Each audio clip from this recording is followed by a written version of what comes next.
Hello hi everyone అండి. భారతీయ సాహిత్య channel ప్రేక్షకులకు స్వాగతం సుస్వాగతం అండి. అంత బాగున్నారా అండి? మేమంతా బాగున్నామండి. ఈరోజు మన భారతీయ సాహిత్య ఛానల్లో ఎద్దనపూడి సులోచనారాణి గారు రచించినటువంటి సెక్రటరీ నావెల్లో ఈరోజు ఎపిసోడ్కు వెళ్ళే ముందు అంతకుముందు ఏం జరిగిందో ఒకసారి జ్ఞప్తికి తెచ్చుకుందామండి. అంతకుముందు రాజశేఖరం దగ్గర సెక్రటరీగా పనిచేసినటువంటి శివరాం సీట్లో కూర్చోవడం, జయంతి రాగానే ఒకసారి తోట్రపాటు అతను మాటల మధ్యన పెట్టి మాట్లాడడం, అన్ని విషయాలు మాట్లాడుకున్న తర్వాత గడగడ మాట్లాడుతున్నటువంటి శివరాంను ఒకసారి రాజశేఖరం రావడం చూసి మాట్లాడడం బంద్ చేయడం, ఇవన్నీ జరిగినాయి కదండి. తర్వాత రాజశేఖరం జయంతిని ఇంటి దగ్గర దింపడానికని వెళ్ళడం, ఇంటికి వెళ్ళిన తర్వాత ఏం చేస్తావు అంటే ఏదో ఆలోచించుకుంటూ కూర్చుంటానని అనడం, మీరేం చేస్తారంటే ఏదో పేపర్ చదువుతున్నట్టుగా ఉంటానే కానీ నిన్నే జ్ఞాపకం తెచ్చుకుంటానని రాజశేఖరం అనడం, ఇవన్నీ జరిగినాయి కదండి. ఈరోజు ఎపిసోడ్లో ఏం జరగబోతుందో చూద్దామండి.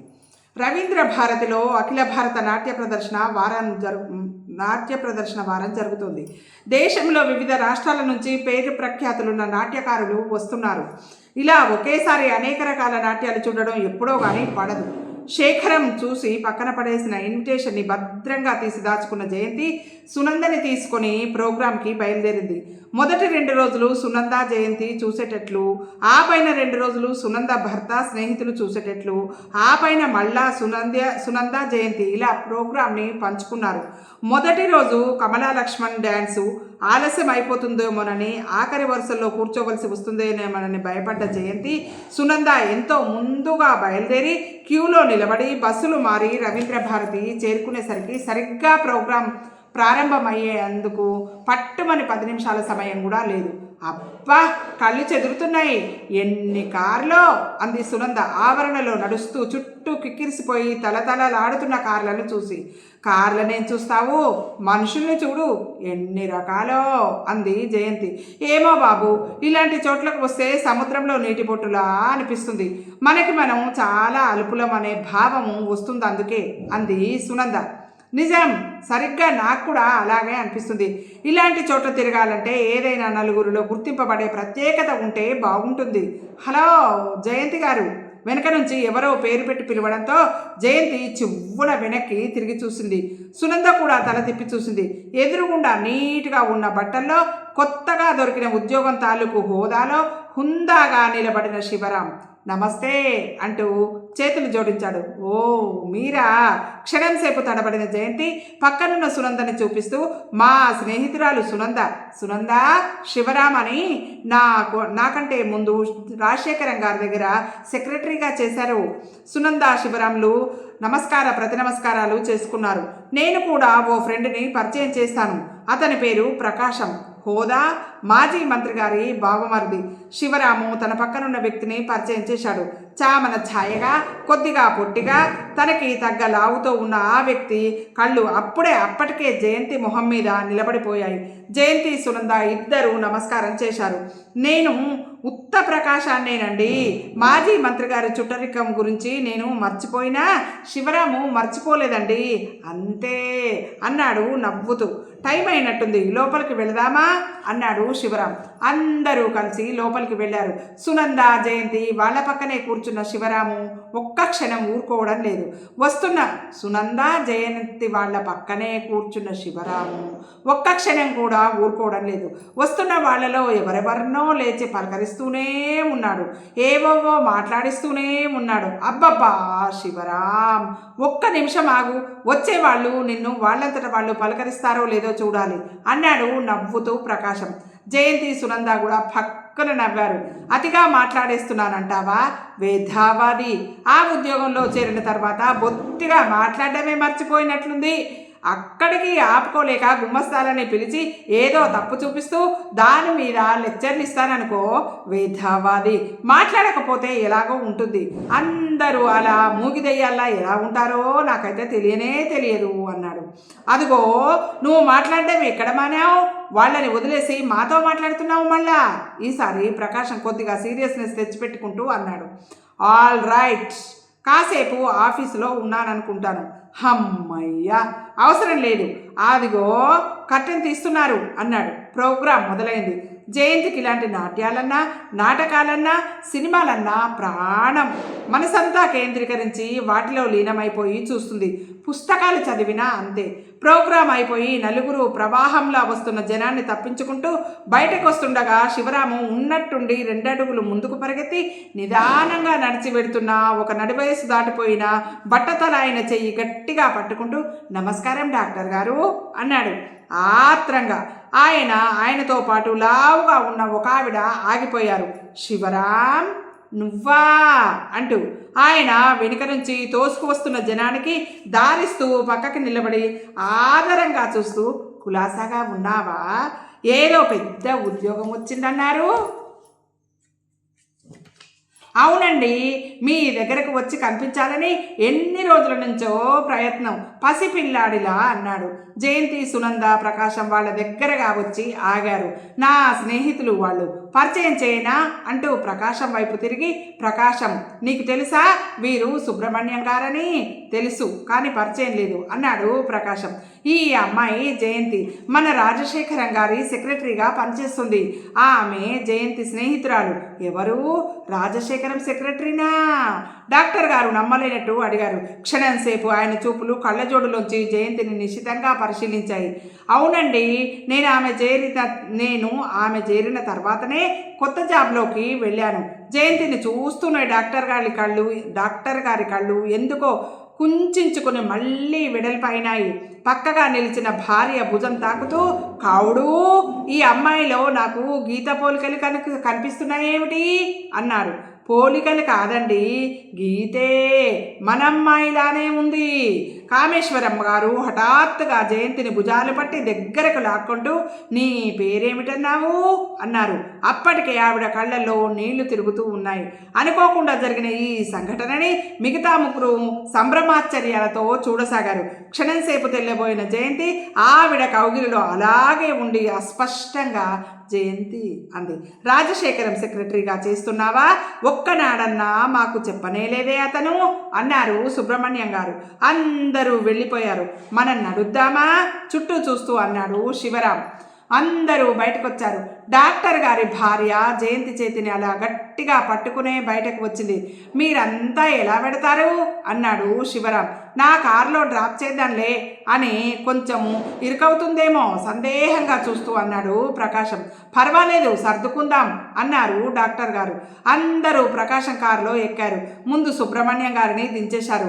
వాళ్ళని దిగిపోయే ముందు జయంతిని, సునందని మళ్ళీ రమ్మని మరీ చెప్పి జయంతి వాళ్ళు వచ్చినట్టయితే తాము కూడా వాళ్ళ ఇళ్ళకి వస్తామని చెప్పారు. జయంతిని డాక్టర్ గారి భార్య వదల్లేక వదిలింది. వాళ్ళని దింపేసి వస్తుండగా చిత్రంగా ఉందే అంది సునంద. వాళ్ళకి ఒకే ఒక కూతురు, అదే గీత అన్న అమ్మాయి ఉండేదిట. ఆ అమ్మాయి 2 సంవత్సరాల క్రితం గుండె జబ్బుతో చనిపోయింది. ఆ దెబ్బ నుంచి వాళ్ళు ఇంకా కోలుకోలేదని అంటుంటారు. ఆ అమ్మాయి జయంతిలా ఉంటుంది కాబోలు. నాకు తెలియదు, ముందు సీట్లో కూర్చున్న శివరాము చెప్పాడు. పెంచుకుంటారేమో, అడగకూడదు, కాస్త ఇల్లు వాకిలి ఉన్నవాళ్ళలా ఉన్నారు. డ్రైవ్ చేస్తున్న ప్రకాశం నవ్వుతూ అన్నాడు. సునంద, శివరాం కూడా నవ్వారు. జయంతికి ఎందుకో ఆవిడ మాటల్లో ఆదరణ, ఆప్యాయత చాలా అనిపించింది. సునందతో పాటు జయంతి కూడా వాళ్ళింటి దగ్గరే దిగేసింది. ఎందుకు, మీ ఇంటి దగ్గర డ్రాప్ చేస్తాం, మళ్ళీ మీరెలా పెడతారు అన్నాడు శివరాం. పర్వాలేదు, ఈరోజు సునంద అతిథిని భోజనాలు అయిన తర్వాత భార్యాభర్తలు ఇద్దరు వచ్చి నన్ను ఇంటి దగ్గర దింపేస్తారు అంది జయంతి చేతులు జోడించి సెలవు తీసుకుంటూ. మళ్ళీ కనిపిస్తాం, మర్చిపోకండి అన్నాడు ప్రకాశం కారు స్టార్ట్ చేస్తూ. అలా అబద్ధం ఎందుకు చెప్తావు అంది సునంద ఇంటి గడప ఎక్కుతూ. ఎందుకో వాళ్ళతో వెళ్ళటం నాకు ఇష్టం లేదు. అంటే భయం అని కాదు, వాళ్ళు రాజశేఖరంలా సందు చివర ఆపేలా లేరు. ఆపమని అడగటం కూడా అంత బాగా అనిపించదు, అందుకని వద్దన్నాను అంది. తర్వాత సునంద భర్త కలిసి జయంతిని ఇంటికి తీసుకొచ్చి దించి వెళ్ళారు. పై సంఘటన జరిగిపోయిన తర్వాత దాదాపు వారం రోజులకి ఓ రోజు ఉదయము జయంతి టైప్ చేసిన కాగితాలు సరిచూస్తుండగా శేఖరం డాక్టర్ సుబ్రహ్మణ్యం గారిని కలిశావా అని అడిగాడు. ఏ డాక్టరు తలెత్తుతూ అర్థం కానట్టు అడిగింది. ఆ రోజు రవీంద్ర భారతిలో శివరాం పరిచయం చేసిన ఆయన ఓ అవును, జయంతికి గుర్తుకొచ్చింది. ఆవిడంతా ఆ రోజు మరీ చెప్పినా జయంతి మళ్ళీ వెళ్ళలేదు. శేఖరం తర్వాత ఏమనలేదు, కాగితాలు చూస్తుండి పోయాడు. కొద్దిసేపు అయిన తర్వాత తనే ఏం అని అడిగాడు. ఏం లేదు, నిన్న వాళ్ళింటికి వెడితే నీ విషయము వచ్చింది. నువ్వు వాళ్ళ అమ్మాయి గీతలా ఉంటావని. ఆ రోజు మొట్టమొదట నిన్ను చూసినప్పుడే అనుకున్నాను. నువ్వు నా సెక్రటరీగా చేరిన తర్వాత ఒకసారి 2 సార్లు చెప్పాలి అనిపించినా వాళ్ళు ఇప్పుడిప్పుడే కాస్త మర్చిపోతున్న విషయాన్ని మళ్ళీ గుర్తు చేసి పాత గాయాన్ని రేపినట్టు అవుతుందని ఊరుకున్నాను. వాళ్ళని నేనెప్పుడూ వంతా విహార్లో ఉండగా చూడలేదు, చూసే అవకాశం లేదు. వాళ్ళు చాలా పాతకాలం మనుషులు. ఏదైనా నీకెప్పుడైనా వీలైతే అలా వాళ్ళింటికి వెళ్ళి వస్తూ ఉండు. చాలా మంచివాళ్ళు, నిజమైన ఆత్మీయతను ఇచ్చే మనుషులు. జయంతి వింటుండిపోయింది. వీళ్ళు సరే, వంతా విహార్ వాళ్ళకి తన సంగతి తెలియలేదా? తెలిసి ఊరుకున్నారా? తన మీద వాళ్ళు విసరబోయే బాణాన్ని గురించి, అనబోయే మాటల గురించి రకరకాలుగా ఊహించుకుంది. కానీ ఆశించింది ఏం జరగలేదు. ఆ రోజు సినిమాలో చూసి కూడా రేఖారాణి పట్టనట్టు ఊరుకుందే. జయంతి నోరు తెరిచి వాళ్ళ సంగతి అడగబోతుండగా కాగితాలు చూడటం పూర్తి చేసిన అతను వాటిని తీసుకొని గదిలోంచి వెళ్ళిపోయాడు. జయంతి ప్రశ్న నోటిలోనే ఆగిపోయింది. రాజశేఖరంతో అంత పరిచయం ఉన్న వాళ్ళంతా ఇంటికి ఎందుకు రారో జయంతికి అర్థం కావడం లేదు. తను వచ్చిన ఇన్ని రోజుల్లో ఏ ఒక్కరూ ఇంటికి వచ్చినట్టు కనిపించలేదు. ఎందుకో మరి బయటంతా చనువుగా ఉండే మనిషి ఒంటరివాడు. అతనింటికి వస్తే ఎవరు కాదంటారు? కంపెనీ వాళ్ళు కూడా ఇంటికి ఎక్కువ రారు. వచ్చిన రాజశేఖరం హాల్లో మాట్లాడి పంపిస్తాడు. ఎప్పుడు చూసినా ఇల్లు నిశ్శబ్దంగానే ఉంటుంది. ఆ నిశ్శబ్దంలో రాజశేఖరం ఉంది లేనిది కూడా తెలియదు. తను చాలా అనవసరమైన విషయాన్ని గురించి ఆలోచిస్తుందన్న సంగతి గుర్తుకు వచ్చిన జయంతి టైప్ చేయడం ప్రారంభించింది. ఆ రోజు జయంతి వెళ్ళేసరికి రోజు కంటే ఆలస్యమైంది. కంపెనీ మీటింగ్స్ ఏవో జరుగుతుండడం వల్ల మామూలుగా జయంతి వచ్చిపోయే కారు కూడా ఆఫీస్ దగ్గరే ఉండిపోయింది. ఒక్క 4 రోజులు మీరు కొంచెం ఇబ్బంది పడాల్సి వస్తుంది అన్నాడు శేఖరం. పర్వాలేదు అంది జయంతి. ఈరోజు జయంతి వచ్చేసరికి అప్పటికే తయారవుతున్న శేఖరం హడావిడిగా గదిలోకి వచ్చి, అవిగో ఆ పేపర్లు చూడండి, రాత్రంతా కూర్చుని రాశాను. అవి చాలా ఉన్నాయి అనుకోండి. ఎలాగైనా సరే సాయంత్రం మీరు వెళ్లే లోపల టైప్ చేసి పెట్టి వెళ్ళిపోండి అని వెళ్ళిపోయాడు. జయంతి కాగితాలు తీసుకొని చూసింది. చాలా ఉన్నాయి. జాగ్రత్తగా తప్పులు చేయకుండా రిపీట్ లేకుండా చేస్తే తప్పులు అవ్వవు. ఈరోజు ఉదయము లేచినప్పటి నుంచి ఎందుకో విసుగ్గా ఉంది. ఉద్యోగం దొరికే వరకు దొరికితే చాలని బాధపడింది. దొరికిన తర్వాత అది కొంచెం అలవాటుగా పోయి తర్వాత మళ్ళీ ఏదో కొత్తదనం కావాలంటే ఎక్కడి నుండి వస్తుంది? ప్రపంచంలో ప్రతి మనిషి జీవితం ఎక్కడో అక్కడ ఆగిపోక తప్పదు. ఆస్కార్ వైల్డ్ అన్నట్టు ప్రపంచంలో 2 గొప్ప విషాదాలు. ఒకటి అనుకున్నది కాకపోవడం, రెండోది అనుకున్నది అయిపోవడం. ఆ మాట ఎంత నిజం, ఎంత అనుభవంతో చెప్పింది. పరధ్యానంగా ఆలోచిస్తున్న జయంతి టైప్ చేసిన కాగితాలు తీసేసి మళ్ళీ కాగితాలు టైప్ రైటర్కి బిగించబోతూ ఆగి టైప్ చేసిన మ్యాటర్ ఒకసారి చూసుకుంది. అన్నీ తప్పులే. మాటల చివర అక్షరాలు లేవు. మాటకి మధ్యలో ఉండవలసిన స్థలం సరిగ్గా వదలలేదు. ఫుల్ స్టాప్లకి క్వశ్చన్ మార్కులు, పెద్దక్షరాలకి చిన్నక్షరాలు ఉన్నాయి. జయంతి గబగబా ఆ కాగితాలన్నీ తీసి చించి కింద బుట్టలో పారేసి మళ్ళీ మొదటి నుంచి టైప్ చేయసాగింది. మనసు ఒక్కోసారి కోతిలా మారుతుంది. ఎంత పట్టుకొని ఆపినా ఆగకుండా మెల్లిగా తప్పించుకుని పారిపోయి తనిష్టం వచ్చినట్టు గంతులేస్తుంది. ప్రస్తుతం జయంతి పరిస్థితి కూడా అలాగే ఉంది. సాయంత్రం అయ్యేసరికి శేఖరం కావాలని చెప్పిన దాంట్లో సగం కూడా పూర్తి కానే లేదు. అక్కడికి మామూలుగా ఉండే టైం కంటే 2 గంటలు ఎక్కువ ఉంది. ఎన్నడూ లేనిది ఈరోజు. అందులో శేఖరము అవసరంగా కావాలని ప్రత్యేకంగా కోరిన రోజున ఇలా తప్పులెందుకు వస్తున్నాయో, తను ఎందుకు టైప్ చేయలేకపోతుందో జయంతికి అర్థం కాలేదు. ఓ చెంప అంటే ఒకవైపు చీకటి పడిపోతుంది. 2 బస్సులు మారి 4 ఫర్లాంగులు నడిస్తే గాని ఇల్లు అనేది కనిపించదు. 2 బుగ్గల్ని చేతుల్లో ఆంచుకొని దిగులుగా రాజశేఖరం రాసిన కాగితాల వైపు, తను టైప్ చేసిన కాగితాల వైపు చూస్తూ కూర్చుండిపోయింది. ఏం చెయ్యటం? ఏం పాలుపోవడం లేదు. ఉండటమా వెళ్ళిపోవడమా? ఉంటే చాలా అసహ్యం అవుతుంది. ఆలస్యంగా కూడా ఉంటుంది, అసహ్యంగా కూడా ఉంటుంది. ఉంటుంది. ఆలస్యం అవుతుందనేది కూడా ప్రశ్న కాదు. తను ఇవాళ అసలు టైప్ చేయలేదు. బలవంతంగా కూర్చొని చేసిన అన్నీ తప్పులే వస్తాయి. కళ్ళు వాల్చుకొని కాగితాల వైపు చూస్తున్న జయంతి, హలో మీరున్నారే అని ఎవరో అనటంతో ఉలిక్కిపడి తలెత్తింది. ఇంకా ఇంటికి వెళ్ళిపోలేదు? చేతి వాచి చూసుకుంటూ శివరాం లోపలికి వచ్చాడు. ఓ మీరా అంటూ సర్దుకుంటూ అంది. ఆఫీస్ నుంచి ఇంటికెడుతూ ఓసారి బాస్ను కలిసి పెడదామని వచ్చాను. కొద్దిగా ఉద్యోగరీత్యా చిన్న పనుంది అంటూ జయంతికి ఎదురుగా కుర్చీలో కూర్చున్నాడు. లేరు, ఇప్పుడు రారనుకుంటాను కూడా బాసు. టేబుల్ మీద కాగితాలు సరిచేస్తూ అంది జయంతి.